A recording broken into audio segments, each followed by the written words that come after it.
Assalamualaikum warahmatullahi wabarakatuh. Selamat pagi anak-anak ibu semuanya, dan salam sejahtera bagi kita semua. Semoga kita dalam keadaan sehat sehingga kita dapat mengikuti pembelajaran ini walaupun secara daring. Baik, sebelum pelajaran kita mulai, alangkah baiknya kita berdoa terlebih dahulu menurut agama dan kepercayaan kita masing-masing. Berdoa dimulai. Berdoa selesai. Nah, buat anak-anak ibu, tetap semangat walaupun pembelajaran daring agar kita bisa mengikuti pelajaran ini hingga selesai. Karena juga kondisi masih saat ini, tetap semangat dan jangan lupa selalu jaga kesehatan. Baik, pada pertemuan kali ini KD kita yaitu mengidentifikasi informasi yang terdapat dalam cerita teks fabel atau legenda setempat yang dibaca atau didengar. Nah, kemudian indikator yang akan kita capai pada pembelajaran hari ini yaitu yang pertama, siswa mampu menyimpulkan ciri unsur cerita fabel pada teks yang dibaca atau didengar. Yang kedua, siswa mampu mendaftar kata atau kalimat yang terdapat pada teks cerita fabel yang dibaca atau didengar. Nah, baik, sebelumnya Ibu ingin bertanya pada anak-anak sekalian, ada yang masih ingat apa itu pengertian fabel? Baik, coba nih ya, jelaskan apa itu pengertian fabel. Menurut Nia, fabel itu adalah cerita dongeng yang berperan yaitu tokohnya binatang. Nah, benar. Jadi anak-anak, fabel itu adalah sebuah narasi atau cerita dongeng yang menampilkan tokoh utamanya itu ialah binatang. Nah, di mana binatang tersebut berperilaku dan berbicara layaknya seperti seorang manusia. Dan kemudian di dalam cerita fabel ini juga terdapat pesan moral yang disampaikan di akhir cerita oleh pengarangnya, agar pembaca juga dapat mengerti dan memahami maksud dari cerita tersebut dan juga amanat yang disampaikan oleh pengarang. Nah, selanjutnya yaitu ada unsur pembangun fabel.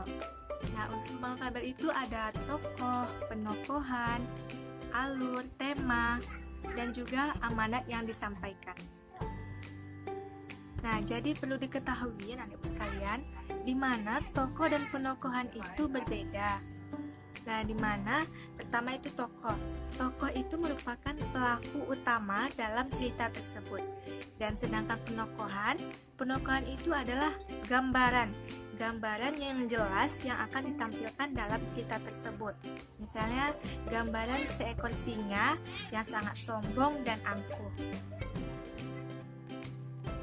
Nah, kemudian itu ada tema. Nah, tema ini juga beda dengan judul, di mana tema ini adalah suatu ide yang akan kita angkat dalam cerita tersebut. Misalnya kita ingin mengangkat tema atau topik tentang persahabatan, kekeluargaan, nah seperti itu. Nah, sedangkan judul itu adalah suatu judul yang akan kita angkat berdasarkan tema tadi. Misalnya kita ngambil tema persahabatan. Nah, kita buatlah judul yang sesuai dengan tema tadi. Nah, sampai di sini ada yang ingin bertanya atau sudah paham? Nah, baik, kita lanjut ya. Selanjutnya yang terakhir itu ada jenis fabel. Nah, jenis fabel ini ada dua. Yang pertama, berdasarkan pemberian watak dan latarnya. Yang kedua, berdasarkan tinjauan dari kemunculan pesan. Nah, kita bahas yang pertama, yaitu berdasarkan pemberian watak dan latarnya. Nah, pemberian watak dan latarnya ini juga terbagi dua.